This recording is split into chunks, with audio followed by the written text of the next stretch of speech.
안녕하세요. 부동산 책 읽어주는 브리니입니다. 오늘은 서울 자가의 대기업 다니는 김 부장 이야기 3편, 송과장 편. 어, 김 부장 이야기 편은 총 3권으로 되어 있고요. 3편이 마지막 권입니다. 그래서 오늘은 3편, 송과장 편, 첫 번째 시간으로 13쪽부터 읽어드리도록 하겠습니다. 평범하지만 치열하게. 알람이 울린다. 4시 30분. 아직 껌껌하다. 핸드폰 화면을 밀어 알람을 끈다. 안경을 더듬어 찾는다. 손에 잡히지 않는다. 분명히 여기에 올려놨는데 침대 옆에 있나? 그렇게 생각하는 사이 손가락에 안경알 걸리는 느낌이 난다.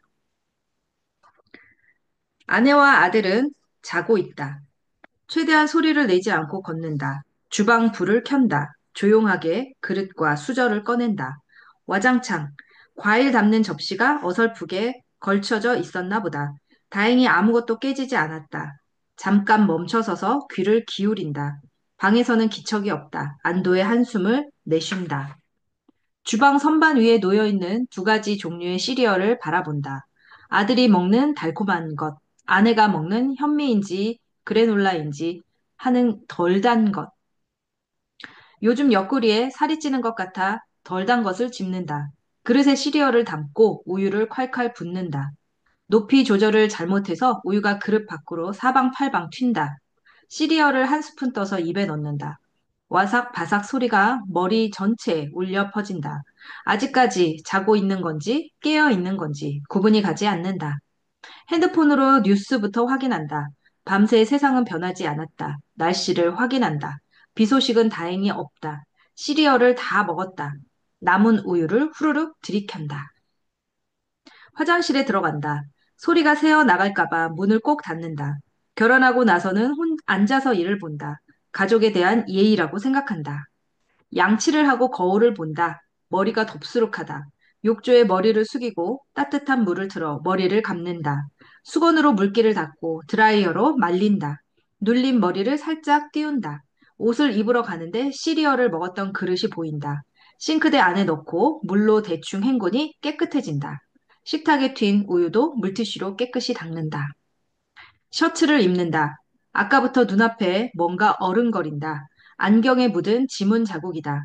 아까 안경을 집을 때 묻었나 보다. 부드러운 안경 닦기로 문지른 후 다시 쓴다.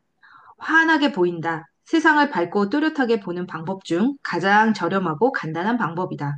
안경 쓴 사람만이 누릴 수 있는 호사다. 깔끔한 남색 정장을 입고 무선 이어폰을 주머니에 넣는다. 읽던 책을 집어들어 가방에 넣는다. 구두를 신는다. 매일 같은 구두다. 이제 길이 잘 들어서 딱딱했던 가죽이 지금은 헝겊처럼 몰랑몰랑하다. 문 밖에서 무슨 소리가 난다. 도둑인가?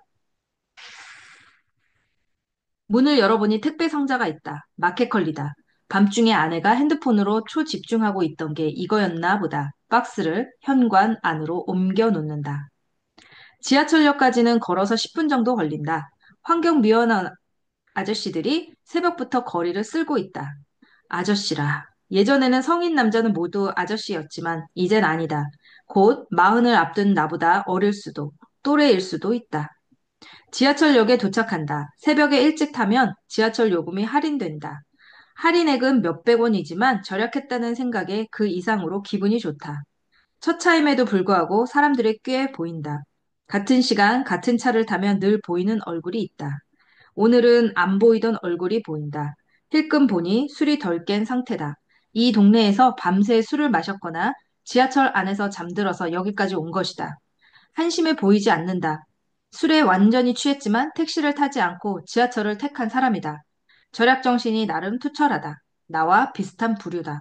저 사람이 집에 잘 들어갔으면 하는 바람이다. 첫 차라서 양끝 자리에만 사람들이 앉아 있다. 늘 앉던 자리에 앉는다. 가방에서 책을 꺼내어 어제 읽던 부분을 펼친다. 새벽 6시, 회사에 도착한다. 정확히 1시간의 여정을 마친다. 사원증을 찍으니 자동문이 열린다. 신입 때만큼은 아니지만 사원증을 찍고 드르륵 문이 열릴 때 느껴지는 희열은 11년이 지난 지금도 여전하다.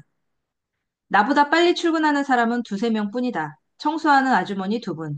두 분은 항상 대화를 하고 있다. 인기척을 느끼면 대화를 멈추고 청소를 시작한다. 그래서 나는 방해하지 않기 위해 소리를 죽이고 들어가려고 노력한다. 집에서도 조용히, 회사에서도 조용히, 늘 조용히 한다. 나는 남에게 피해 주는 것을 싫어한다. 자리에 앉아 일기장을 편다. 일기를 쓴다. 일기는 보통 그날 저녁에 쓰지만 나는 아침에 쓴다. 어제 무얼 하고 무얼 느꼈는지, 오늘은 무얼 할 것인지 작은 노트에 적는다. 적게는 세 줄 정도, 느낌이 올 때는 10줄 정도 쓴다. 가끔 앞에 무엇을 썼는지 들춰보면 재미있다. 사진과는 다른 기억을 준다. 손글이 주는 매력이다. 내 사무실 책상은 지저분하다. 어느 책에서 지저분한 상태가 창의적 사고에 좋다고 해서 일부러 지저분하게 하고 다닌다. 집에서 일부러 어질러 놓았다가는 내 등짝이 남아나지 않을 것이다. 책상 위에는 온갖 주제의 책들이 놓여 있다. 경제, 육아, 자기계발, 소설. 한동안 자기계발 책만 읽다 보니 내용이 비슷비슷한 것 같아 다른 분야의 책들도 챙겨 읽는 중이다. 모든 책에는 작가의 경험과 인생관이 담겨 있다. 출근 시간이 가까워 오자 직원들이 한두 명씩 들어온다. 오자마자 커피를 내려 마시거나 믹스 커피를 타 마신다. 후루룩 커피 마시는 소리가 멀리서도 들린다. 어떤 사람은 중국어 공부를 하고 어떤 사람은 회사 업무를 하는지 키보드를 두드린다. 책을 읽다 보니 잠이 몰려온다. 해외 출장 때 비행기에서 받은 안대를 쓴다. 의자를 뒤로 젖힌다. 이어폰을 꽂고 유튜브를 켠다. 명상 음악을 튼다. 금세 잠이 든다. 업무 시작 시간은 아침 8시 30분이다. 8시 20분에 알람이 울리도록 해둔다. 잠깐 잠이 들었나 보다. 누군가 내 어깨를 꾹꾹 주무른다. 시원하다. 잠에서 깬다. 김 부장님이다. 동시에 알람도 울린다. 김 부장님은 오늘도 깔끔한 모습이다. 나도 김 부장님처럼 깔끔하게 하고 다니고 싶다. 입사하고 2년째까지는 나름 신경을 썼다.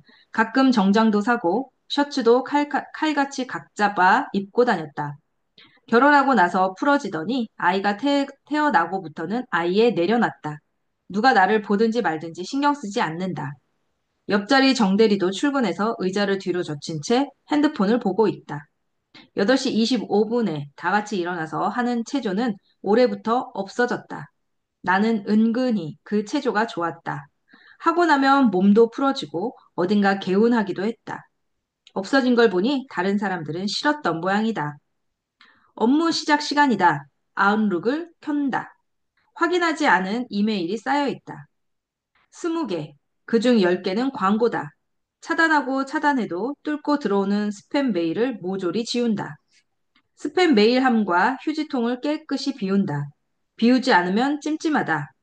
일을 시작한다. 점심시간이다. 아무도 먼저 가자고 말하지 않는다. 항상 내가 먼저 말을 꺼낸다. 식사하러 가시죠. 그러면 김 부장님이 고개를 슬며시 들며 가지! 라고 말을 보탠다. 팀원들이 모두 일어난다. 사내 식당으로 향한다. 각자 식판을 들고 와서 한 테이블에 자리를 잡는다. 권사원은 천천히 먹는다. 정대리는 약간 빨리 먹는다. 김 부장님은 그냥 마시는 것 같다. 나는 아주 빨리 먹을 수도 있고, 약간 빨리 먹을 수도 있고, 천천히 먹을 수도 있다. 대한민국의 과장이라면 그 정도는 할 수 있다. 나까지 빨리 먹으면 천천히 먹는 사람이 부담스러워진다. 나는 권사원의 속도에 맞춰 먹는다. 절반쯤 먹었을까? 김 부장님은 벌써 다 먹고 수저를 내려놓았다. 씹지도 않고 넘긴 모양이다. 정대리도 거의 다 먹어가는 것이 보인다. 나는 권사원의 속도에 맞춰 먹고 있는데 갑자기 권사원이 배가 부르다며 그만 먹겠단다. 아, 배가 아직 안 찼는데. 나는 먹는 속도를 김 부장님의 속도로 바꾼다. 숟가락과 입의 움직임이 빨라진다. 입에 마구 밀어 넣는다. 정대리가 다 먹고 식판 정리를 시작할 때쯤 나도 수저를 놓는다. 앞으로 권사원 속도보다는 약간 빠르게 먹어야겠다고 생각한다. 밥을 다 먹고 팀원들과 커피숍으로 간다. 김 부장은 어느새 도망가고 없다. 이해할 수 없다. 팀원들과 커피숍을 가면 상급자가 내야 한다는 부담감이 있다. 기특하게도 정대리와 권사원은 더치페이를 하자고 한다. 아주 가끔은 내가 사지만 매일 산다면 부담이긴 하다. 우리는 시시콜콜한 잡담을 한다. 나만 결혼을 하고 아이가 있는 상태라 관심사가 맞지 않는다. 그래서 더 좋다. 다른 세대들이 무엇을 생각하는지 공유할 수 있고 무엇이 유행인지도 알 수 있다. 요즘 젊은 직장인들의 공통 관심사는 투자다. 정대리는 한방주의고 권사원은 한걸음주의다. 정대리는 한 방에 대박을 터뜨려 부자가 되고 싶어 한다. 권사원은 한 걸음씩 걸어가면서 배우고자 한다. 이들의 또 다른 공통 관심사는 연애와 결혼이다. 내가 그 나이에 가졌던 관심사와 같다. 지금의 아내와 결혼에 골인하게 하기 위해 가끔 선배들의 조언을 구하기도 했다. 결혼 생활은 말로 아무리 해봐야 모른다. 첫 키스의 느낌을 말로 설명하기 어렵듯이 뭐든 직접 경험해 봐야 안다. 퇴근길이다. 지하철에 사람이 많다. 출근길에 보던 책을 펼친다. 퇴근길에서, 퇴근길에는 서서 책을 본다. 서서 보는 게 더 집중이 잘 된다. 그래도 앉고 싶긴 하다. 자리가 있다면 앉을 것이다. 집에 도착해 저녁을 먹는다. 저녁은 방울토마토와 삶은 고구마다. 10년째 다이어트를 한 덕인지 비슷한 체중을 유지하고 있다.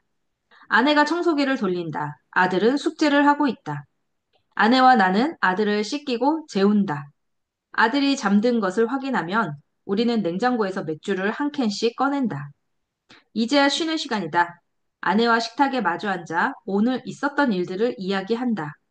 오늘 일과 중 가장 행복한 순간이다. 이 시간을 위해서 하루를 바쁘고 치열하게 보낸 것 같다. 25쪽. 너는 제대로 할 줄 아는 게 뭐냐?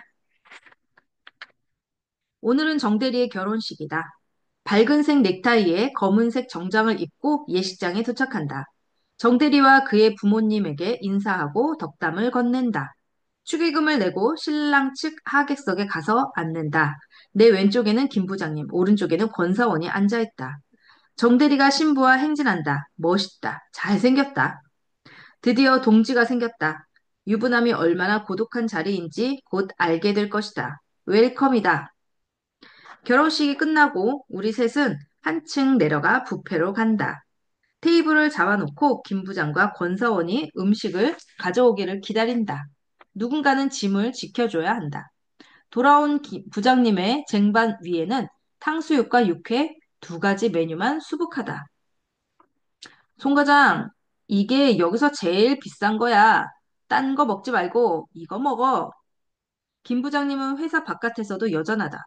챙겨주는 모습도 참 김 부장님답다고 생각하며 나는 얼른 일어나 적당히 접시를 채우고 자리에 앉는다. 나와 권사원이 절반쯤 먹었을 때 부장님은 벌써 한 접시를 다 비우고 다시 접시를 채우러 간다. 권사원의 표정이 그다지 좋지 않다. 송 과장님, 저 진짜 모르겠어요. 뭐가? 요즘 뭔가 다 꼬인 듯한 느낌이에요. 결혼이랑 직장 생활이요. 친척들이나 주변 사람들한테 결혼한다고 다 말했는데, 다음 주에 속초로 남자친구와 여행을 가는데, 그때 직진하든지 아니면 다 뒤집어 버리든지 하려고요. 어떻게 생각하세요? 수능 시험과 취업을 합친 것보다 훨씬 더 중요한 문제인 결혼을 고민하는 후배에게 내가 조언을 해줄 자격이 있는지 모르겠다. 11년째 다니는 이 직장을 아직도 왜 다니는지, 무엇을 위해 다니는지 모르는 내가 말이다. 글쎄. 제 질문이 좀 그랬나요? 송 과장님은 뭐든 처음부터 다 알고 계신 것 같아서요. 내가? 아니야. 나도 모르는 거 많아. 그리고 얼마나 시행착오를 많이 겪었는데. 네? 송 과장님이요? 전혀 그렇게 안 보이는데요? 마흔을 코앞에 둔 나는 아직도 모르는 게 많고 여전히 실수투성이이다. 이제까지 중요한 것은 대부분 책에서 답을 찾았다. 책에서 못 찾은 답은 내 기억 깊숙이 새겨진 과거의 경험들에서 찾았다. 머릿속에 가장 움푹 패인 기억 중 하나는 대학교를 졸업하고 취업 준비를 하던 때이다. 자존감이 바닥을 치고 나 자신에 대해 가장 의심을 품었던 그때. 잠깐 그 기억을 되짚어 볼까 한다. 몇 달 전 대학교를 졸업했다. 한창 취업 준비 중이다. 나는 중학교 때까지 성적이 최상위권이었다. 공부머리는 있었지만 시험은 곧잘 보곤 했다. 공부머리는 있었는지 시험은 곧잘 보곤 했다. 그런데 고등학교 들어가서 성적이 조금씩 내려가기 시작했다. 그러다 성적이 바닥을 향하기 시작했다. 공부머리가 있는 것이 아니었다. 공부 방법인지, 이해력인지, 기억력인지, 집중력인지, 습득력인지, 아무튼 공부를 잘하기 위해 필요한 능력이 부족해서 생각만큼 성적이 잘 나오지 않았다. 대부분 아는 문제를 틀렸다. 문제를 잘못 읽거나 보기를 잘못 읽었다. 나는 아는 내용인데도 문제를 맞히지 못했다. 사소한 실수가 반복되었다. 틀린 문제를 다시 풀었다. 알고 있는 것을 틀렸으니 대수롭지 않게 넘긴다. 그런데 이런 실수는 반복되었고 결국 수능 성적에까지 영향을 미쳤다. 대신 지문이 많지 않은 내신 성적은 좋았다. 그래도 엉덩이는 무거웠기 때문이다. 결국 내신 성적으로 대학을 갔다. 서울 소재의 대학교에 진학했고 학교를 누비며 수능을 한 번 더 봤다. 다시 본 수능 결과는 처음보다 더 엉망이었다. 원래 다니던 대학을 계속 다니게 되었다. 공부를 하려고 해도 자꾸 다른 것에 신경이 쓰인다. 긴 글을 읽는 것이 곤욕이다. 침대에 던져놓은 핸드폰을 바라본다. 누가 카톡을 보냈을 수도 있다. 침대에 누워 핸드폰을 확인하지만 아무도 연락하지 않았다. 다시 의자로 가야 하는데 멀게만 느껴진다. 팔을 뻗어 참고서를 침대로 가지고 온다. 누워서 보다가 팔이 아파서 엎드려서 본다. 얼마나 시간이 지났을까? 텔레비전 소리에 잠에서 깬다. 그 사이에 잠이 들었나? 공부를 많이 해서 피곤했나? 얼마나 했는지 살펴보니 정확히 일쪽을 읽었다. 이게 나의 요즘 패턴이다. 외할머니 기일이다. 따로 제사는 지내지 않고 어머니 쪽 남매들끼리 모여서 매 저녁 식사를 했다. 이번에는 외삼촌네 집에서 식사를 한다고 했다. 어머니가 대기업 인사팀에서 근무하는 외삼촌에게 어떻게 해야 취직할 수 있는지 물어보라고 했다. 외삼촌 집에 도착해 인사를 했다. 외삼촌은 자리에 앉자마자 묻는다. 취업 준비하고 있다면서 이력서는 넣고 있어? 네, 학교가 그래서 그런지 서류 합격한 곳이 한 군데도 없어요. 음, 음. 솔직히 말하면 학교가 중요하긴 하지만 그게 전부는 아니야. 소문이 진짜였네요. 학교 말고 또 뭘 봐야 해요? 그 많은 자기소개서 다 읽어볼 시간이 없어. 빠르게 훑어보기는 하는데 눈에 띄는 거 있으면 그냥 뽑아. 자격증이나 영어 점수 같은 건 보긴 하나요? 다들 스펙이 빵빵해서 그런 걸로 분간하기가 어렵고 또 요즘 애들은 어떻게 다 그런 걸 다 준비했나 몰라. 내가 만약에 지금 취업한다면 절대 못할 걸. 저는 자격증도 없고 토익 점수도 진짜 낮아요. 영어 점수는 토익이나 토플이나 뭐라도 하나는 있어야지. 혹시 너 대기업에만 이력서 넣고 있어? 네. 요즘 대학생들 그게 문제야. 전부 대기업에만 가려고 해. 나도 대기업에 다니지만 처음에야 멋있어 보이고 좋지. 그런데 대기업에서는 능력이 뛰어나도 인정 못 받는 경우도 많아. 잘난 애들이 워낙 많으니 경쟁도 심해져.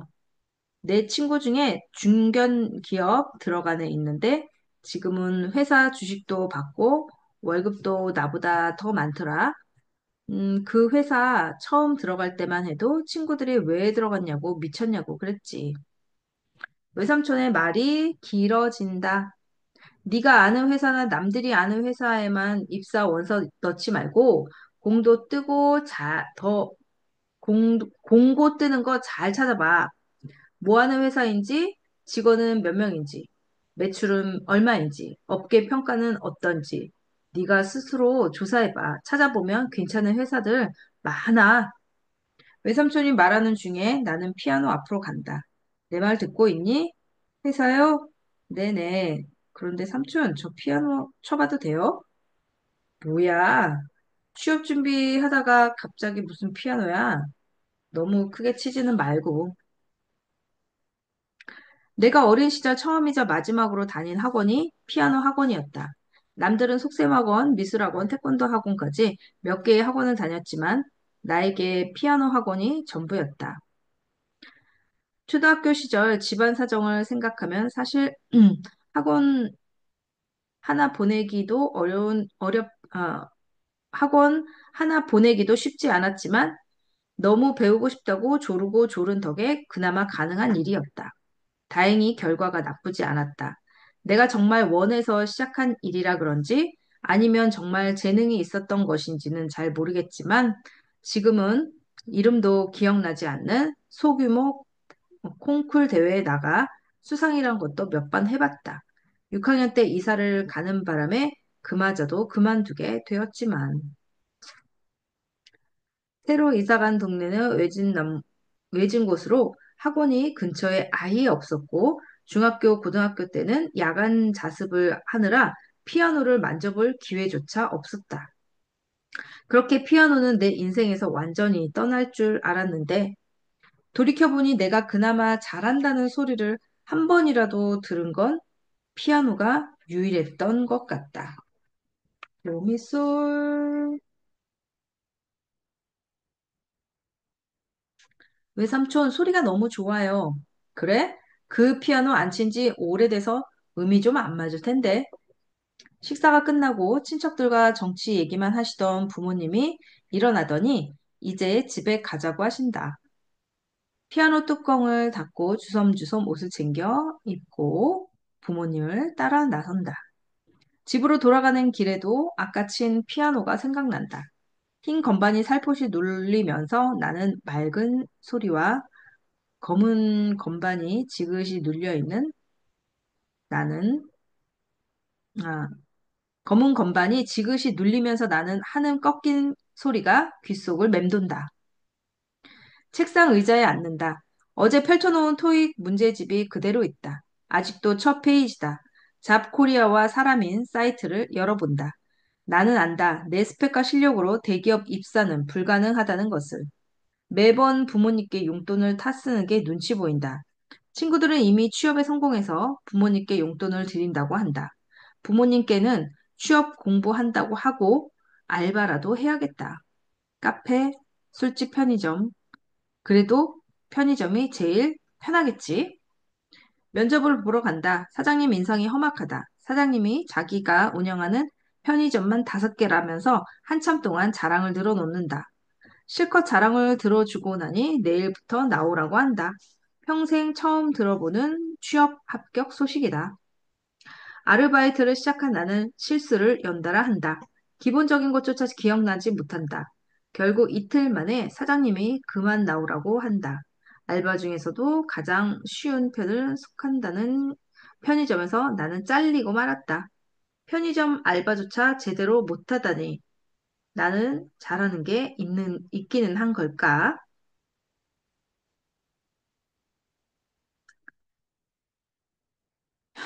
숨쉬기? 밥 먹고 자고 먹고 돼지네. 돼지는 죽어서 돼지 고기라도 남기지. 창밖을 바라본다. 창문은 내가 상상할 수 있는 모든 것을 그려볼 수 있다. 수능 전날에는 우주에서 날아온 소행성이 지구에 충돌해서 모든 것이 파괴되는 상상을 했다. 군대 가기 전날에는 러시아와 미국이 핵전쟁을 해서 세계가 박살나는 상상을 했다. 지금은 피아노 치는 상상을 한다. 재즈바에서 나는 피아노 소리를 연주한다. 밴드의 다른 멤버들이 뒤에서 드럼과 베이스를 연주한다. 손님들은 와인을 마시며 우리의 연주를 감상한다. 살짝 빠른 느낌의 드럼 비트 위에 통통 튀는 피아노가 얹히고 묵직하게 깔아주는 저음의 베이스 기타가 깔린다. 세 개의 악기 소리가 과하지도 부족하지도 않게 재즈바를 채운다. 이제 드럼과 베이스 멤버는 쉬고 나의 독주 무대다. 이쪽에서 원피스를 입은 여자친구가 들어온다. 눈인사를 하고 미소를 주고받으며 연주를 이어간다. 모두가 나를 바라보고 있다. 모두가 내 연주를 듣고 있다. 손가락이 멈추지 않고 피아노 건반 위를 돌아다닌다. 악보는 머릿속에 있다. 피아노 왼쪽 끝에서 오른쪽 끝까지 손가락이 닿지 않는 곳이 없다. 클라이맥스에 다다른데 영원히 이탈할 것만 같은 순간 연주가 끝났다. 일어나서 인사를 한다. 손님들은 박수를 친다. 여자친구가 나를 향해 걸어온다. 아름답다. 여자친구가 활짝 웃으며 말한다. 신발 정리해라. 뭐라고? 안 신는 신발 다 넣으라고. 그녀의 입에서 아버지 목소리가 나온다. 아, 네, 아빠. 현관에 신발이 몇 개야, 도대체? 안 신는 것들은 바로바로 너 지저분하잖아. 네. 그리고 넌 요새 뭐 하고 다니냐? 취업 준비요. 친구 자식 놈들은 다 취업했다던데? 뒷말을 흐리고 방으로 들어가는 아버지 뒷모습이 쓸쓸하고 초라해 보인다. 죄송하다. 나 같은 놈을 먹여 살리고 학비 대시느라 본인 인생도 제대로 못 사셨는데 아직까지 자식 놈은 손을 벌리고 있다니. 신발을 정리하고 다시 방으로 들어간다. 이메일을 확인한다. 며칠 전 이력서를 넣은 중소기업에서 연락이 왔다. 함께하지 못해 아쉽습니다. 다음에 좋은 인연으로 만나기를 희망합니다. 면접 볼 기회도 없이 불합격이라는 통보뿐이다. 아무도 만나기 싫다. 혼자서 고립되어 있는 시간이 필요하다. 오히려 그 편이 더 편하다. 고등학교 담임선생님이 말했다. 너는 제대로 할 줄 아는 게 뭐냐? 대학교 선배가 말했다. 야, 너 때문에 동아리 발표 다 망쳤잖아. 꺼져! 첫 사회생활이었던 편의점 사장이 말했다. 너 같은 인간은 처음 본다? 이렇게 쉬운 것도 못하냐? 화장실에서 거울을 들여다본다. 멍청해 보이는 남자가 서 있다. 덜 떨어진 남자가 서 있다. 잠옷이라고 입고 있는 티셔츠의 목은 축 늘어져 있다. 이틀 동안 감지 않은 머리에는 기름이 잔뜩 껴 있다. 그 아래 머릿속에는 쓰레기 같은 잡념들이 뒤죽박죽 뒤엉켜 있다. 나는 지저분하고 게으르고 아무것도 안 하는 사람이다. 더럽고 무식하고 무능한 사람이다. 집 근처 편의점에 갈 때는 모든 사람들이 나를 우러러 눈으로 쳐다보는 것 같다. 계절의 변화도, 날씨의 변화도, 날씨의, 날짜의 변화도 모르는 채 시간이 지나간다. 나 같은 인간은 쓰레기처럼 버려져야 한다. 아니, 쓰레기 처리 비용도 아깝다. 내가 아무데도 취직 못한 이유가 있다. 다들 내가 쓰레기인 것을 알기 때문이다. 그냥 나 같은 놈은 없어지는 게 모두를 위한 길이다. 볼펜과 종이를 꺼내 편지를 쓴다.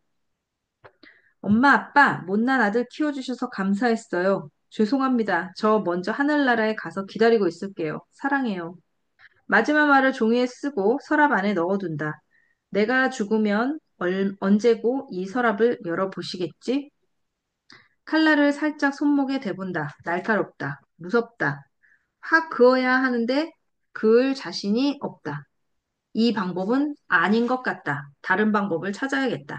한강에서 점프? 약 먹기? 차 타고 가다가 전봇대를 들이받을까? 영화처럼 낭떠러지로 차를 날려버릴까?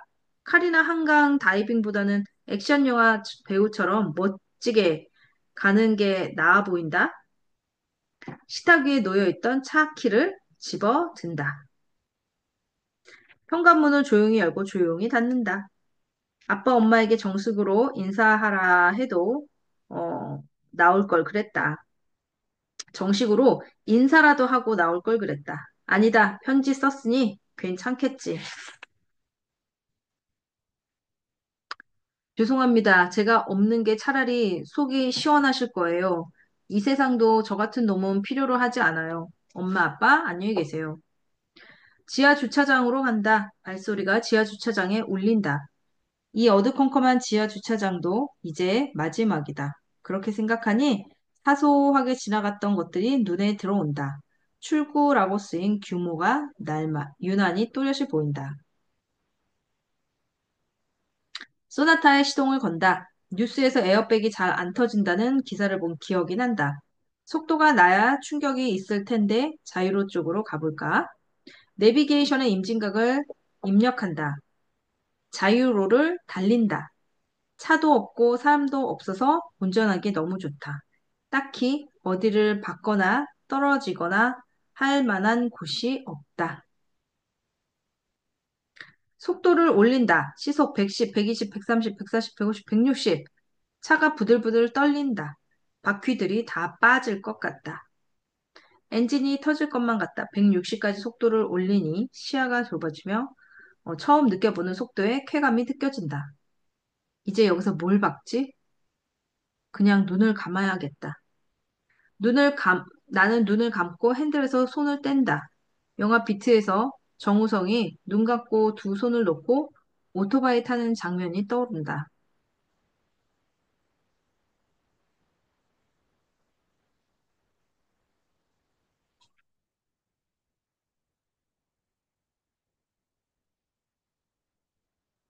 내 인생의 마지막 순간이 다가온다. 이 지긋지긋한 세상과 안녕이다. 그때 내비게이션이 과속 단속 구간입니다. 라고 말을 한다. 가는 마당에 아버지께 과속 딱지를 드리고 싶지는 않다. 속도를 줄인다. 생각해보니 속도를 줄인 상태에서 박으면 안 죽을 것 같은데. 쾅! 굉음이 어둠 속 공기를 흔든다. 곧바로 언제 무슨 일이 있었냐는 듯 고요하다. 드디어 끝난 건가? 눈을 뜬다. 온 세상이 하얗다. 눈앞에 구름이 있다. 손으로 만져본다. 푹신하다. 푹신? 구름이 만져져? 고개를 드니 나의 손은 에어백 위에 있다. 나 아직 살아있나? 아닐 거야. 이러고 있으면 천사나 저승사자들이 와서 내 팔짱을 끼고 길을 안내하겠지? 이렇게 세게 박았는데 살아있을 리가 없어. 목과 허리가 욱신거린다. 아우, 에어백 안 터진다며? 그래, 나는 살아있다. 살았다.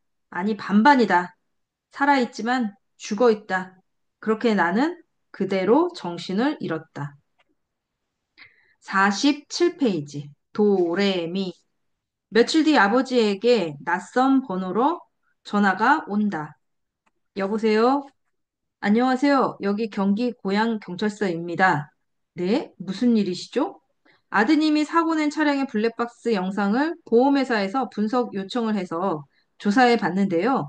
이상한 점이 있어서요. 아드님과 한번 와주시면 좋겠습니다. 네? 아직 병원에 있습니다. 그런데 뭐가 이상하다는 거죠? 분명히 아드님께서 졸음운전으로 사고가 났다고 하셨는데, 졸음운전이 아닌 것 같습니다. 졸음운전이 아니면 뭐죠?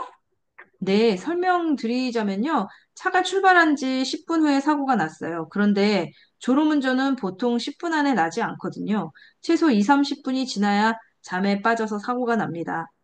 그리고 속도가 너무 빨랐어요. 보통 아드님이 이렇게 과속을 하나요? 우리 애가 과속을 할 성격은 아닌데요, 쫄보라. 거의 시속 150km 가까이 달리는 것도 이상하고, 사고 직전에 브레이크를 밟았어요. 보통 졸음운전은 브레이크를 밟지 않습니다. 추정되는 것은 음주운전이나 자살 시도입니다. 자살 시도요? 설마요. 술은 안 먹은 게 확실합니다. 왜냐하면 차 가지고 나가기 몇 분 전까지 같이 있었거든요. 그럼 자살 시도를 했을 수도 있습니다. 믿기지 않으시겠지만요. 말도 안 됩니다. 우리 애가 그랬을 리가 없어요. 아드님 방에 들어가셔서 책상이나 서랍, 침대, 쓰레기통 한번 봐주세요. 그리고 한번 오셔서 아드님 이야기를 들어야 사고 처리가 원활하게 이루어질 것 같습니다.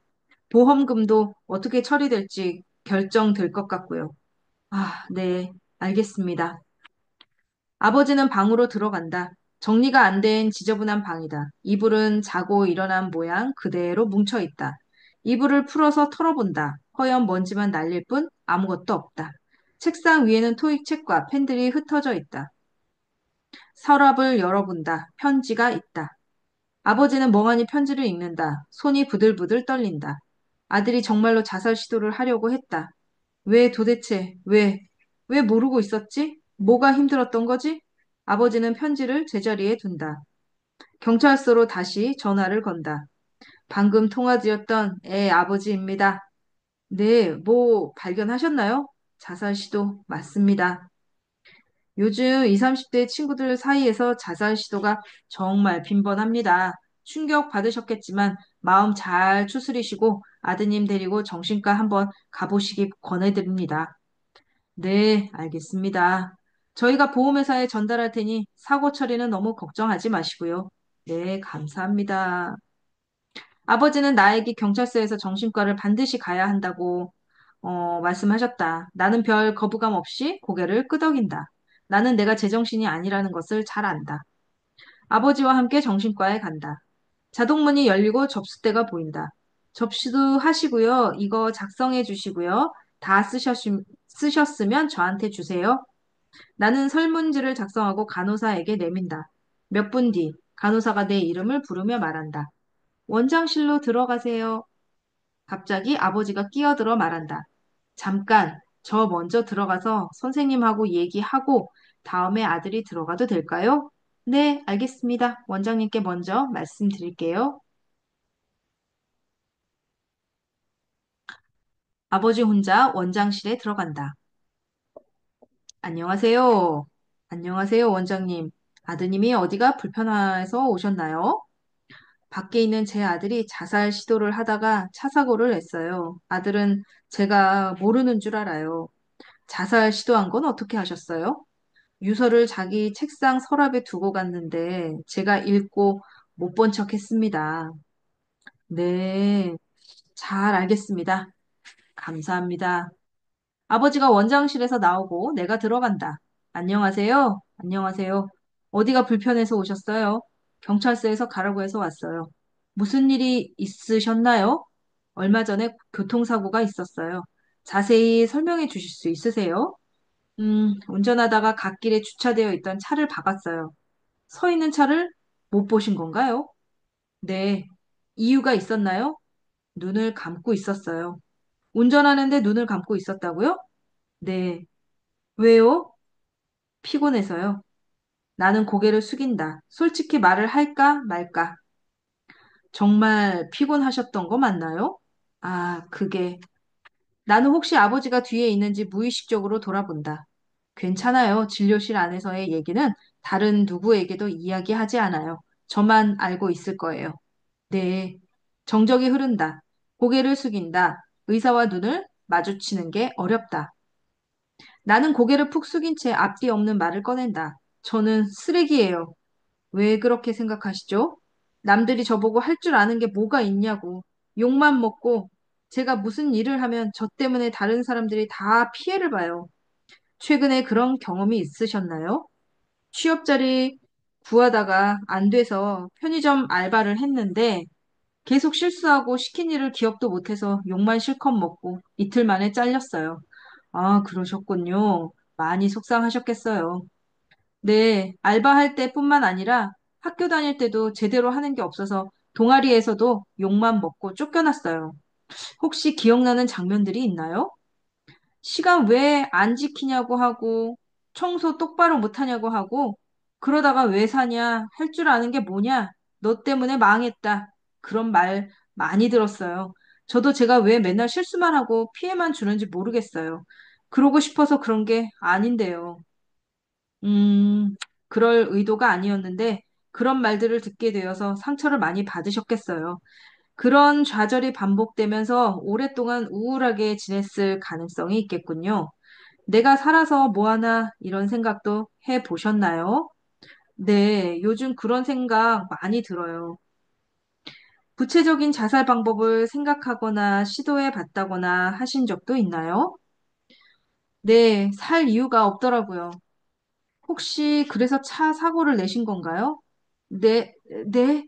아무한테도 말하지 말아주세요. 그럼요. 안정이 필요한 상태예요. 지금 아르바이트는 안 하시는 거죠?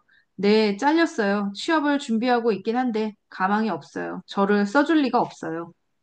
현재 상태에서 스트레스를 받으면 우울감이 심해질 수 있고 그걸 감당하기가 힘드실 거예요.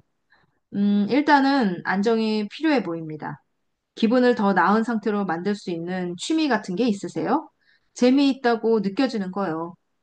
피아노 연주 보고 듣는 게 좋아요. 유튜브로 보는데 그게 유일한 낙이에요.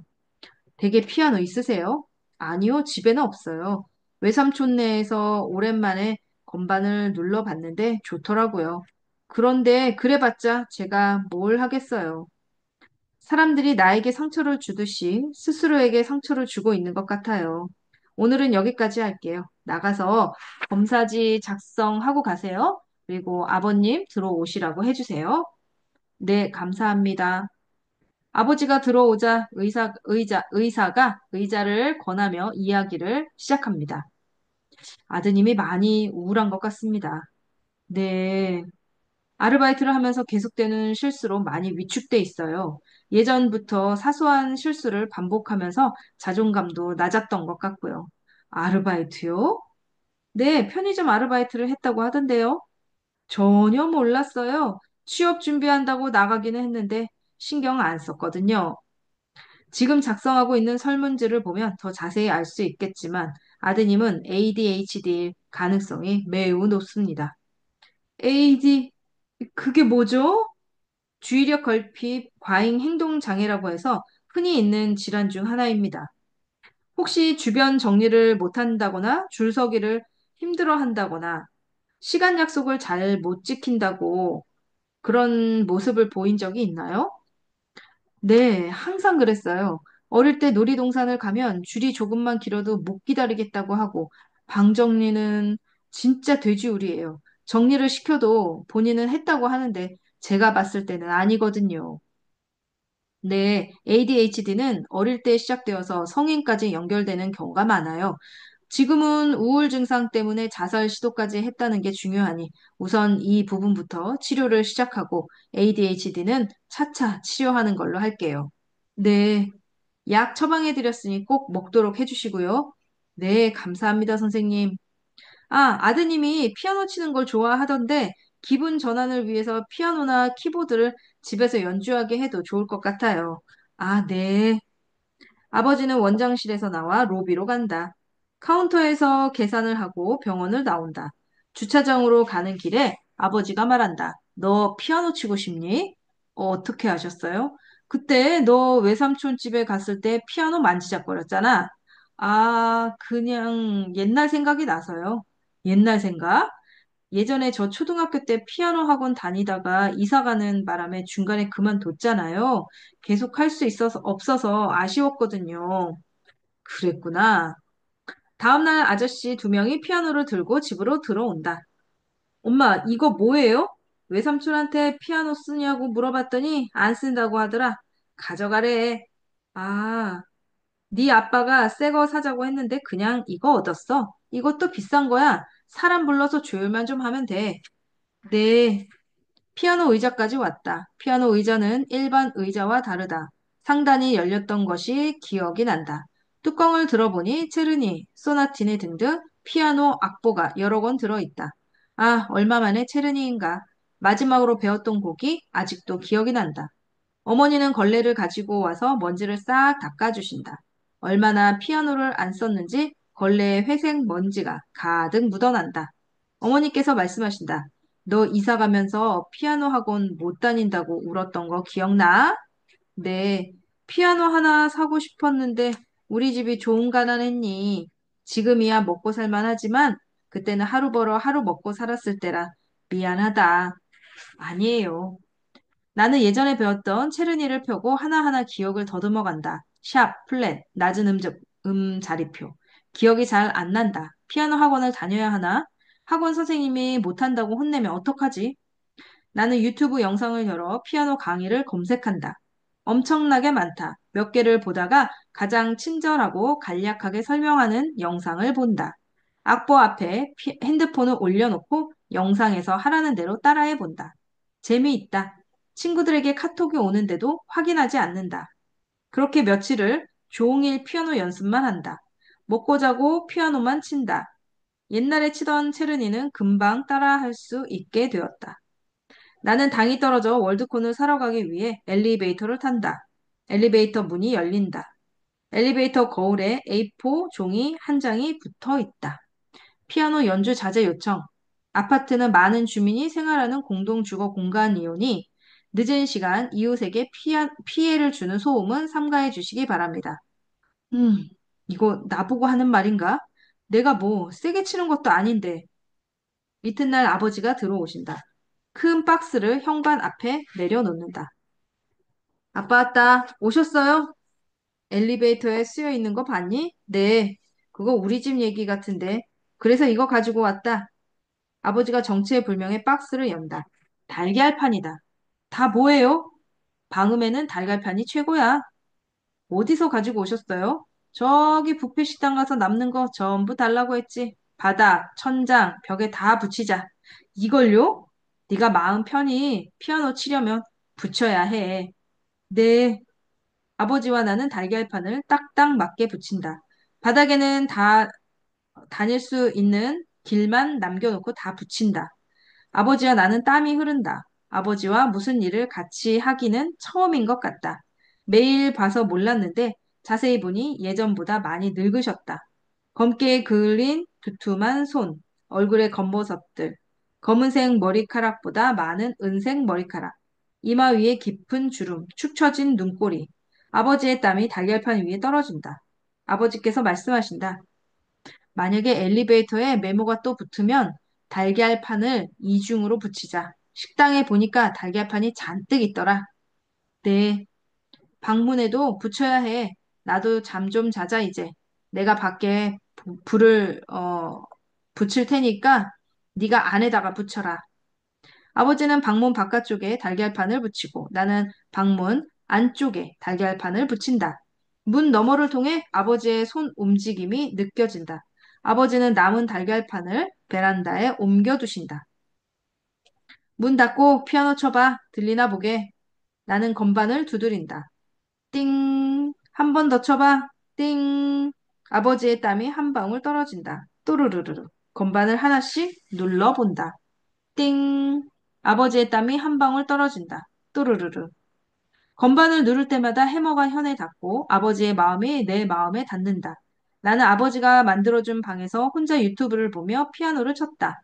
되면 되는 대로, 안 되면 안 되는 대로 그렇게 피아노를 혼자 배웠다. 요즘은 혼자 피아노 치는 시간이 제일 행복하다. 시간이 좀 걸리긴 했지만 초등학교 때 상을 받던 실력이 어느 정도 돌아오는 느낌이다. 악보 뒷부분에 있는 어려운 교향곡들도 열심히 연습하고 또 연습하니 제법 제대로 칠 수 있게 되었다. 내 멋에 취해 내가 하는 것이니 그저 재미나긴 하는데 문득 궁금하다. 내 실력은 어느 정도일까? 아버지 말로는 교회 피아노 반주자보다 내 실력이 낫다고 한다. 자식이니까 하는 소리겠지 싶다가도 그래도 궁금하다. 나는 핸드폰을 집어든다. 알바 천국 사이트에 접속해서 피아노 강사 자리를 찾아본다. 예일 음악학원, 바흐 음악학원, 재즈바, 재즈바를 클릭한다. 시간 오후 7시에서 새벽 1시, 시급 15,000원, 협의 가능. 조건, 재즈 밴드와 협주 및 독주 가능자, 필수곡 및 자유곡 가능합니다. 피아노를 사랑하고 밴드와 잘 어우러져 아름다운 음악을 만들어낼 수 있는 분을 찾습니다. 음악학원 두 군데와 재즈바에 전화해서 면접 시간을 잡는다. 며칠 후 단정하게 차려입고 음악학원으로 간다. 어떻게 오셨어요? 강사 면접 보러 왔습니다. 아, 30분 늦으시기에 안 오시는 줄 알았어요. 전화로 약속만 잡고 안 오는 사람들이 꽤 있거든요. 이쪽으로 오세요. 안내받은 작은 방으로 들어가 피아노 몇 곡을 짧게 친다. 그러고는 사무실로 들어간다. 수강하는 아이들이 왔다 갔다 한다. 앉으세요. 네. 수강생은 아이들이 가장 많고요. 성인들도 있어요. 비율은 7대 3 정도. 네. 학교는 어디 나오셨어요? 저 서울 어디 피아노는 전공하셨고요? 아니요. 수학이랑 경제학. 음, 솔직히 말씀드리면 기본기 너무 없어요. 가르치려면 이론도 중요하고 기본적인 손가락 움직임 같은 기초가 굉장히 중요하거든요. 그런데 치시는 걸 보니 너무 변칙적이고요. 학생들을 가르치기는 어려워 보입니다. 피아노는 어디서 배우셨나요? 어릴 때는 대회에 나가서 상도 받고 그랬는데 지금은 집에서 독학으로. 나는 고개를 숙였다. 아, 그러셨구나. 죄송합니다. 잘 치시기는 하는데 저희는 피아노를 전공하신 분이 필요해서요. 네, 알겠습니다. 나는 자리에서 일어나 학원 밖으로 나간다. 이럴 줄 알았지. 편의점 알바도 제대로 못하는 내가 무슨 선생님이야. 말도 안 되지. 피아노 전공자도 아니고 독학인데 써줄 리가. 나는 마음의 상처를 하나 얹고 다음 음악학원의 위치를 확인한다. 가지 말까? 어차피 안 받아줄 텐데. 몇 시지? 시간도 늦었네. 에이, 그냥 가지 말자. 재즈바도 피아노 전공자를 찾으려나? 거기 일은 누구 가르치는 것도 아닌데. 그 순간 학원에서 들었던 마지막 말이 떠오른다. 잘 치시기는 하는데 나는 재즈바로 향한다. 오픈전인지 불이 꺼져 있고 손님도 없다. 의자는 테이블 위에 올라가 있고 내 또래처럼 보이는 사람이 대걸레질을 하고 있다. 안녕하세요. 면접 보러 왔는데요. 사장님 화장실 가셨어요? 잠시만 기다려주세요. 나는 주위를 쓱 둘러본다. 앞쪽에는 드럼과 키보드가 있고 벽에는 기타가 세워져 있다. 여기서 뽑히면 나도 저기서 연주를? 영화 라라랜드에서 보면 무대와 얼추 비슷하다.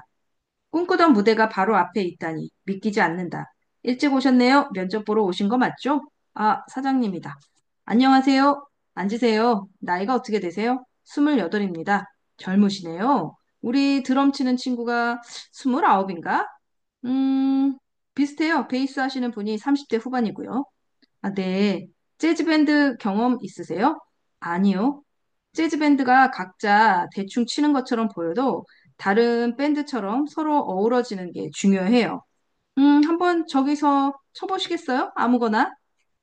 사장님이 키보드 전원을 켜고 의자를 빼준다. 나는 가장 자신 있는 곡을 칠 준비를 한다. 숨을 크게 들이마시고 연주를 시작한다. 사장님과 청소하던 직원, 관객은 2명이다. 부모님 다음으로 두 번째 관객이다.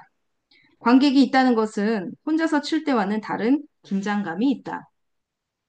연주가 시작된 후 피아노와 타건감이 달라서 조금 당황한다. 다행히 손가락의 힘을 조절해 무사히 연주를 끝마친다.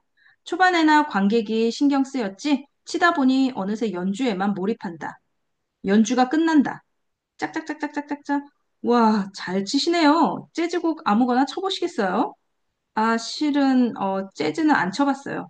알겠습니다. 생각해보고 연락드릴게요. 네, 나는 대충 인사를 하고 급히 재즈바를 빠져나온다. 면접 보기 전까지는 면접에 대한 압박감이 있었는데 끝내고 나니 후련하다. 재즈곡도 안 쳐봤고 합주도 안 해봤으니 날 뽑지는 않을 것 같다. 긴장을 계속했더니 배가 고프다. 집에 가는 길에 편의점에 들러 삼각김밥과 바나나 우유를 산다. 편의점 앞 의자에 앉아서 포장을 뜯는다. 음악 학원에서 거절당하고 재즈바에서 죽순 면접에 지쳐있던 나는 달콤한 바나나 우유를 마시고 기분이 조금 좋아졌다. 집에 도착한다. 아무도 없다. 적막하다. 멍하게 소파에 앉아 있는다. 잠시 뒤 아버지가 들어오신다. 면접 봤어? 네. 왜, 잘 안 됐어? 네, 피아노 학원에서는 피아노 전공자만 뽑는데요. 그래, 그럴 수 있지. 재즈바에서는 재즈 경험 있는지 물어보고 재즈곡을 쳐본 적 있는지 물어보더라고요. 안 될 것 같아요. 그래, 너무 실망하지 마라. 실력만 보고 뽑아주는 것이 있을 거야. 네, 방에 들어가 유튜브로 재즈 연주곡을 찾아본다. 일반 클래식 연주와는 다르다. 드러머, 베이시스트와 눈빛으로 호흡을 맞추는 게 굉장히 인상적이다. 오늘 재즈바에서 연주를 하던 때가 떠오른다. 한순간이었지만 제대로 해보지도 못했지만 그래도 짜릿했는데. 아, 뭔가 아쉽다. 그때 전화가 온다. 안녕하세요. 여기 재즈바입니다. 아, 네네. 안녕하세요. 다음 주부터 나올 수 있으세요? 네, 제가요? 네, 악보 몇 개 링크 걸어드릴 테니까 그거 연습해서 오시면 됩니다. 아, 네, 알겠습니다. 감사합니다. 으하하하, 내가 합격했다. 내 실력으로 합격했어. 아빠, 저 재즈바에 합격했어요. 뭐? 축하해. 거봐, 널 알아봐주는 사람이 있을 거라니까. 고마워요, 아빠. 지금부터 재즈곡 연습하려고요. 그래, 잘해봐. 장하다, 아들. 아버지와 병원에 가는 날이다. 안녕하세요, 선생님. 안녕하세요. 요즘 어떻게 지내세요? 선생님, 저 재즈바에서 피아노 치게 됐어요. 오, 축하드려요. 언제부터 해요? 다음 주부터고요. 그래서 재즈곡 연습하고 있어요. 저도 한번 갈게요. 너무 멋질 것 같습니다. 하, 고맙습니다. 근데 요즘 기분은 어때요? 사실 피아노 학원 강사 자리 알아보는데 거절당해서 속상했어요. 그런데 재즈바에서 일하게 돼서 기분이 나아졌어요. 학원보다 재즈바가 더 잘 어울리는데요? 그렇죠? 아버님도 많이 응원해 주시던가요? 네, 아빠가 많이 도와주셨어요. 같이 좋아해 주셨기도 하고요. 그러셨군요. 그때 기분이 어떠셨어요?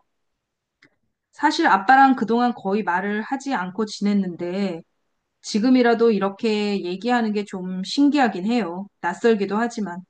솔직히 좋아요. 아버지도 같이 얘기하는 하는 게 좋으실 거예요. 앞으로 사소한 일이라도 그냥 말해봐요. 부모님들은 그런 소소한 대화 나누는 것을 좋아하세요. 이 정도 나이 먹었으면 저 혼자 다 해야 한다고 생각했는데 몰랐어요. 애 취급받을까 봐. 아무리 나이가 많이 들어도 부모님에게는 아직 어린아이예요. 네, 선생님. 약은 잘 먹고 있나요? 네, 먹고 있어요. 그래요. 그럼 오늘은 여기까지 할게요. 네, 감사합니다. 77페이지. 목표는 60억 보상받기.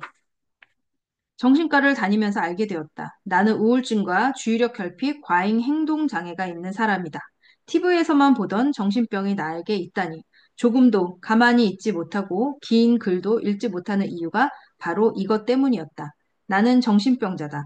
정신병자는 좀 어감이 세니까 정신질환자라고 해야겠다.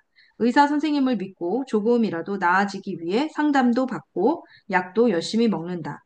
2주째 약을 먹으면서 조금씩 아주 조금씩 안절부절 못하는 증상이 나아지고 있다. 뉴스 기사도 예전보다 더 집중해서 읽을 수 있다. 평소 다리를 떠는 습관, 손톱을 뜯는 버릇, 시간 약속을 못 지키는 일도 조금씩 나아지고 있다. 좋은 일은 또 있다. 재즈곡 연습하는 일이 즐겁다. 재즈바 사장님이 보내준 링크로 악보를 다운받아 집에서 매일 연습을 한다. 재즈바 분위기를 내기 위해 방에 불을 끄고 책상 위에 스탠드만 켠다. 분명히 재즈바는 어두운 분위기일 텐데 악보를 가지고 가서 보는 게 쉽지 않겠지. 다 외워가야 한다. 무조건. 드디어 재즈바에 처음 출근하는 날이다. 정장을 갖춰 입고 머리에 힘주고 출력해둔 악보를 챙긴 다음 거울을 본다. 그럴싸하다. 나에게도 이런 모습이 있다니. 턱을 들고 이리저리 살펴본다. 이상무, 재즈바로 간다.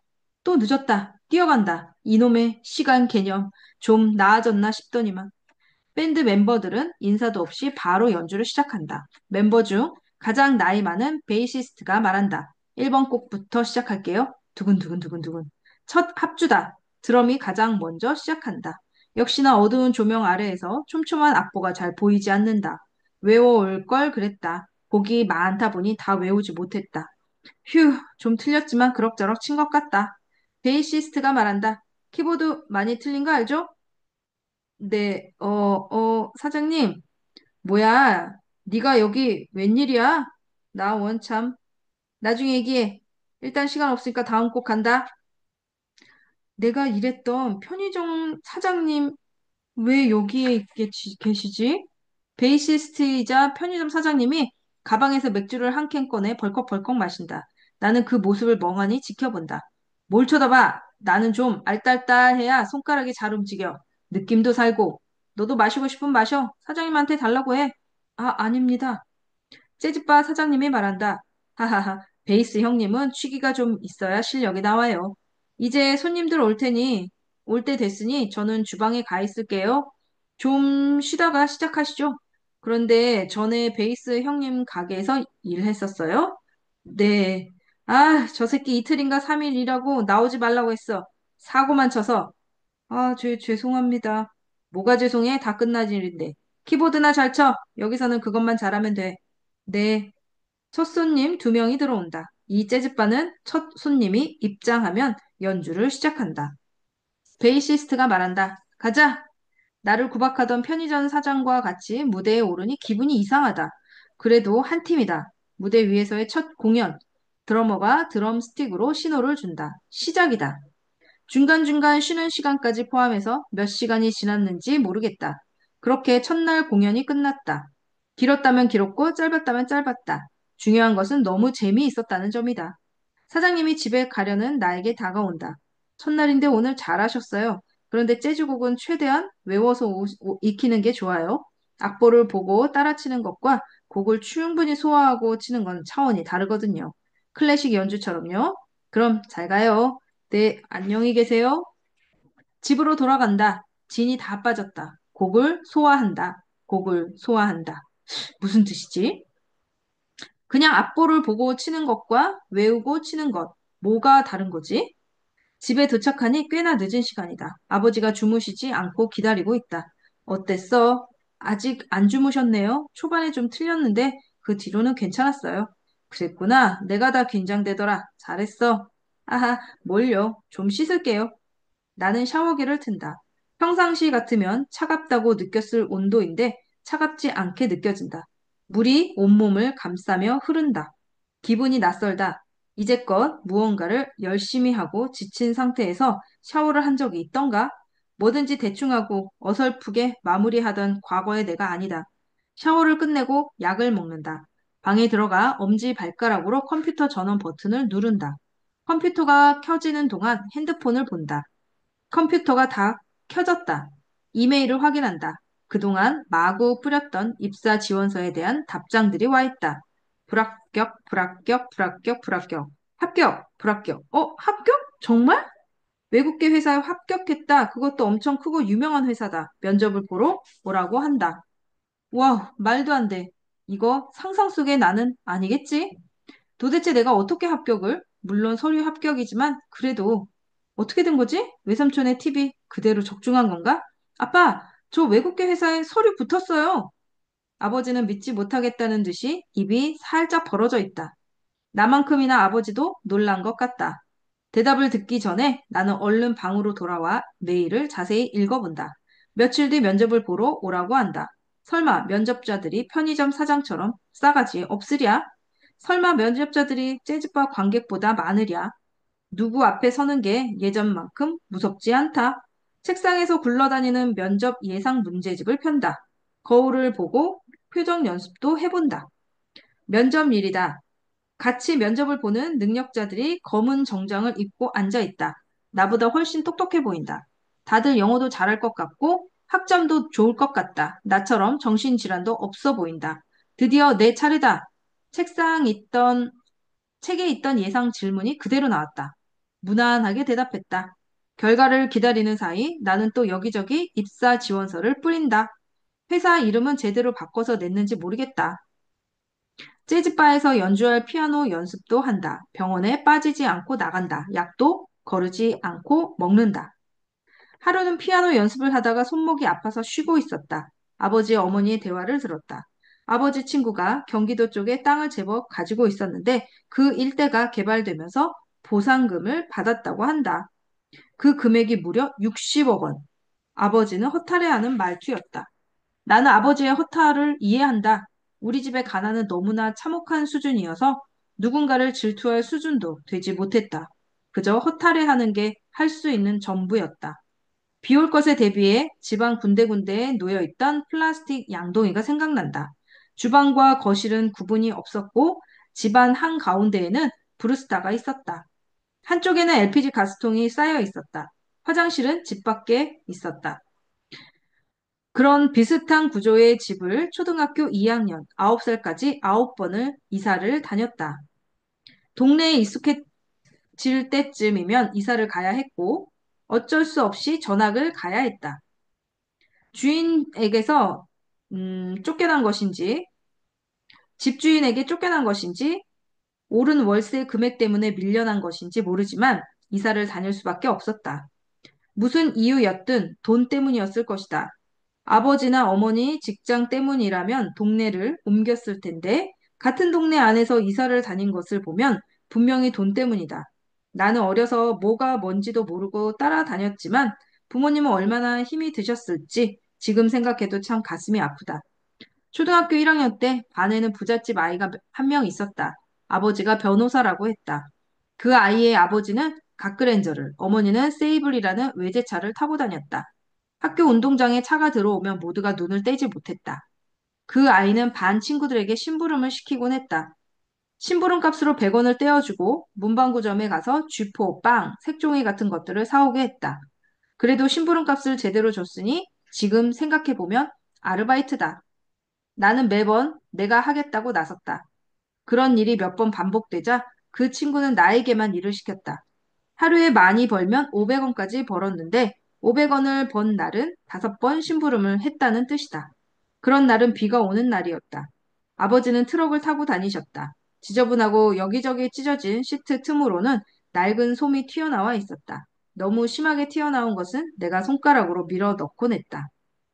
가끔은 아버지가 트럭으로 학교를 데려다 주시곤 했는데 어느 날은 그 부잣집 아이가 내가 트럭에서 내리는 것을 보았다. 그러고는 교실에서 나를 놀렸다. 트럭을 타고 다닌다고. 놀렸다기보다는 있는 사실을 그대로 말했던 것 같다. 별 의도 없이 순수하게. 하지만 나는 괜찮지 않았다. 창피했다. 그때부터 그 아이가 시키는 심부름이 하기 싫어졌다. 비가 새고 화장실이 밖에 있는 집을 벗어나 처음으로 아파트라는 곳으로 이사한 것은 초등학교 3학년 무렵이다.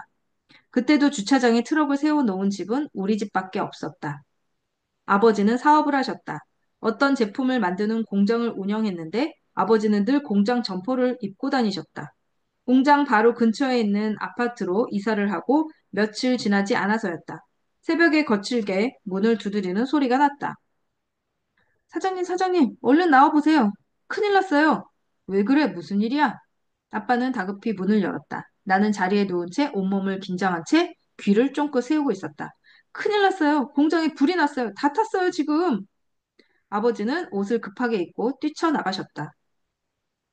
그날 밤 종일 사고를 수습하고 돌아온 아버지가 어머니에게 이야기하는 소리를 들었다. 방화래 절반 정도 탔어. 벌써 두 번째네. 두 번째라니. 내가 기억도 못할 만큼 더 어릴 적에 누군가 불을 지르고 도망간 적이 있었던 모양이다. 공장의 화재는 아버지의 사업에 돌이킬 수 없는 해를 입혔다. 공장에 불이 나서 설비와 제품이 타버린다는 게 얼마나 치명적인지 그때는 미처 알지 못했다. 그럼에도 아버지는 어린 나에게 힘든 내색 한번 보이지 않으셨다. 아버지는 직원들과 함께 조금씩 공장을 꾸려나갔다. 아버지는 포기하지 않았다. 며칠 뒤 직원 중 한 명이 아버지를 찾아왔다. 그 시각 공장 근처를 지나가다가 누군가가 불을 지르고 도망가는 것을 봤다고 했다. 그러고는 그 직원은 한 달 뒤쯤 퇴사를 했다. 아버지 공장 근처에 완전히 똑같은 제품을 만드는 공장을 만들어 사업을 시작했다. 아버지 어머니, 나는 귤인지 사과인지 과일 한 상자를 들고 그 공장에 들렀다. 아버지는 진심 어린 말투로 사업이 잘 되었으면 좋겠다며 그 직원의 손을 꼭 잡았다. 어린 나는 잘 몰랐지만 그 사람의 눈빛과 웃음에서 뭔지 모를 떨림을 느꼈다. 아버지는 그런 사람이었다. 그렇게 남에게 다 퍼주는 사람. 기계보다 더 많은 일을 하던 사람. 아버지는 그렇게 살아왔지만 정작 손에 남는 것이 없었다. 어린 내가 그 사실을 알 수 있었던 이유는 우리의 가난한 생활에 변화가 없었기 때문이었다. 미련할 정도로 앞만 보며 우직하게 일하시던 아버지를 힘 빠지게 한 것은 아버지의 친구가 60억을 보상받았다는 소식이었다. 가지고 있던 땅 일대가 정부의 사업으로 개발되면서 받은 돈이 60억이었다. 아버지의 액처럼 해서는 수백 년을 일해도 벌 수 있는 돈이 아니다. 수십 년을 뼈 빠지게 일했지만 가진 게 없는 우리 아버지. 한 번에 땅을 보상받아 수십억을 번 아저씨. 원래 사람은 비교하는 존재다. 그렇게 태어났다. 비교를 하면 안 된다는 것을 알면서도 할 수밖에 없다. 하고 싶어서 하는 게 아니라 저절로 그렇게 된다. 물이 높은 곳에서 낮은 곳으로 흐르듯이 말이다. 얼마 후 60억을 보상받은 아저씨 댁 집들이에 갔다. 아버지와 오랜 친구라서 이사를 하고 가장 먼저 우리를 초대를 했다. 나는 그 아저씨가 욕심 가득한 얼굴일 거라고 생각했다. 놀부처럼 입 주위에 심술이 가득할 것이 분명했다. 문이 열렸다. 그런데 의외로 부드러운 인상의 아저씨는 웃음으로 우리를 맞이한다. 흰머리 가득한 얼굴에는 인자함이 가득하다. 집 안으로 들어서는데 집이 한눈에 들어오지 않을 정도로 크다. 아저씨는 방을 하나하나 열어 우리에게 보여주신다. 나는 아버지, 어머니와 같이 아저씨를 따라다니며 설명을 듣는다. 방이 5개인가 6개에다 화장실은 3개다. 화장실 하나는 우리 집 안방보다 크다. 화장실도 충격이지만 더 인상적인 것은 아저씨의 서재다. 어두운 톤의 원목 책상에 세트로 맞춘 것 같은 책장, 책장 안에 수많은 책들, 책상 위에 읽다만 듯 펼쳐져 있는 책 한 권, 길게 뻗은 스탠드, TV 드라마에서 본 회장님이 앉을 법한 가죽 의자, 한쪽 벽에 걸려 있는 큼직한 유화 그림. 부럽다. 부엌으로 가니 가사 도우미가 밥을 차리고 있다. 역시나 드라마에서만 보던 가사 도우미다. 실제로 보기는 처음이다. 겉으로 보기에는 우리 어머니와 다를 바가 없다. 식탁에 차려진 음식을 보니 같은 반찬인데도 맛있어 보인다. 그릇이 고급스러워 보여서일까? 동그랗게 말린 김치, 그 위에 뿌려져 있는 깨, 집에서는 볼 수 없는 고기전, 그 위에 뿌려져 있는 깨, 명절 때나 먹는 잡채, 그 위에 뿌려져 있는 깨, 그 옆에 놓인 시금치 나물, 그 위에 뿌려져 있는 깨, 저 깨가 뭐라고? 눈도 맛있고, 입도 맛있고, 다 맛있다. 솔직히 어머니가 해주신 것보다 맛있다. 이런 음식을 매일 먹는 아저씨와 그 가족이 부럽다. 저녁 식사를 하는 내내 아버지는 기가 죽어 보인다. 아저씨는 전골에 국자 손잡이를 우리 가족 방향 쪽으로 돌려주며 많이 먹으라고 하신다. 아버지는 선뜻 국자를 들지 못하신다. 내가 먼저 조금 떠서 내 그릇에 담는다. 아버지가 머뭇거리는 사이 아저씨는 국자를 잡고 건더기를 가득 퍼올려 자기 그릇에 담는다. 자신감 있는 국자질이다. 식사가 끝나고 거실 소파에 앉는다. 가사 도우미가 과일을 가져다 주신다. 책상 앞에서 그런 생각을 금색 테두리가 있는 큰 접시 위에 처음 보는 멜론, 망고, 체리, 키위가 빙 둘러 있다. 체리를 하나 집어 입에 넣는다. 팍! 파이팅 넘치게 입안에서 터진다. 아, 체리가 이런 맛이구나. 어라? 씹다 보니 씨가 있다. 이걸 뱉어야 하는 건가 삼켜야 하는 건가 모르겠다. 그냥 삼키자. 그렇게 계속 파이팅 넘치는 체리를 씨와 함께 10개는 먹은 것 같다. 어린 마음의 선입견 때문인지 나는 아저씨가 괴팍하고 불쾌한 사람일 줄 알았다. 부자는 심술 맞고 잘난 척하고 얼굴에 기름이 잘잘 흐를 거라 생각했다. 그런 모습을 찾으려고 애썼는데 그렇지 않았다. 우리 아버지와 다를 바 없는 평범한 중년의 아저씨였다. 내가 알던 부자의 이미지와 달랐다. 아저씨는 잘난 척 한 번 하지 않았고 아버지의 사업에 대해 같이 고민을 하셨다. 아버지의 이야기를 끝까지 들어주시고 아버지에게 도움이 될 만한 말씀들을 해주셨다. 현관문을 나서면서 아저씨는 나에게 용돈까지 손에 쥐어주셨다. 그렇게 집들이는 끝났고 돌아갈 시간이 되었다.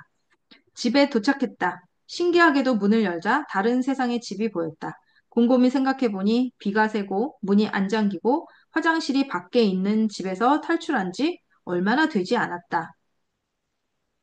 지금 나는 집도 충분히 좋은데 그런 대궐 같은 집을 부러워하고 있는 스스로가 간사해졌다고 생각했다.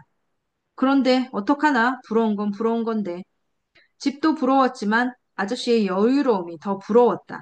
문득 나에게 동전을 주고 심부름을 시키던 초등학교 1학년 시절 같은 반 친구가 생각났다. 그 친구도 그런 집에서 살았을까? 그 친구도 그런 부모 밑에서 살았을까? 책상 앞에서 그런 생각을 하다가 거실로 나갔다. 아버지가 샤워를 마치고 TV를 켜려고 할 때 내가 물었다. 아빠, 그 아저씨는 원래 그렇게 잘 살았어요? 아니, 우리 예전에 살던 데 기억나? 그 근처에서 살았어. 네? 그럼 그렇게 살다가 갑자기 벼락부자가 된 거예요? 벼락부자라.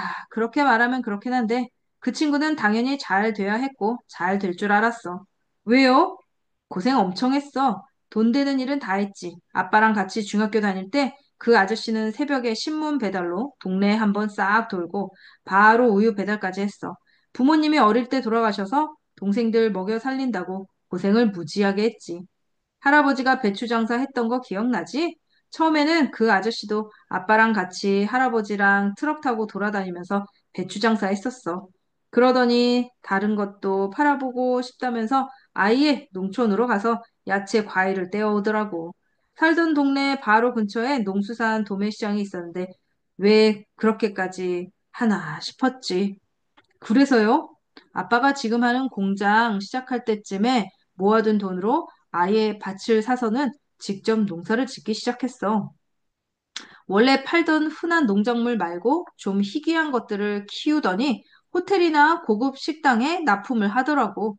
그쪽에서 나름 인정을 받았는지 거래처가 많아져서 그걸로 번 돈으로 밭하고 돈을 더 사서는 사업을 키우고 그랬지.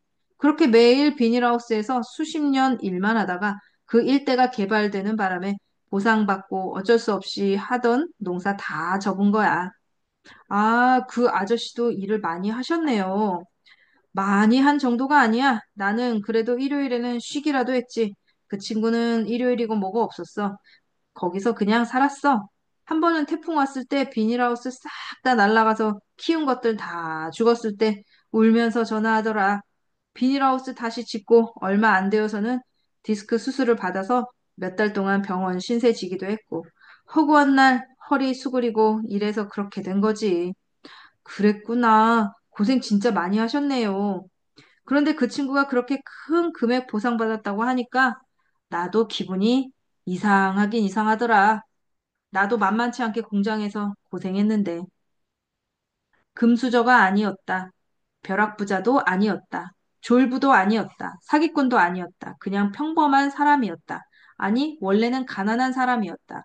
중학교 때부터 새벽에 신문 배달을 마치고 우유 배달을 한 사람이었다. 나라고 그렇게 못 될 이유가 없다. 누가 꿈이 뭐냐고 물어보면 생각해 본 적 없다라고 말하기. 그래서 과학자요 라고 대답하고 넘겼다. 꿈이 뭐냐, 목표가 뭐냐라는 질문에 대한 대답은 한 번도 머릿속에 있던 적이 없다. 그나마 지금 목표는 취업인데 그 아저씨를 알고 나니 나도 목표가 생긴다. 60억 보상받기. 60억 보상받는 사람. 보상받는 사람을 멋있는 말로 뭐라고 할 수 있을까? 그냥 보상받을 사람으로 정했다. 어떻게 해야 보상받는지는 모른다. 하지만 이제 알아갈 것이다. 저들이 했다면 나도 할 수 있다. 아직은 방법을 잘 모르지만 찾을 것이다. 그리고 그 변화는 한 통의 합격 통지 문자에서부터 시작되었다. 축하합니다. 신입사원 채용에 최종 합격하셨습니다. 오늘은 101쪽까지 읽도록 하겠습니다. 오늘도 들어주셔서 감사합니다. 부동산 책 읽어주는 불인이었습니다. 송과장 편, 첫 번째 시간이었습니다. 내일 두 번째 시간으로 읽어드리도록 하겠습니다. 감사합니다.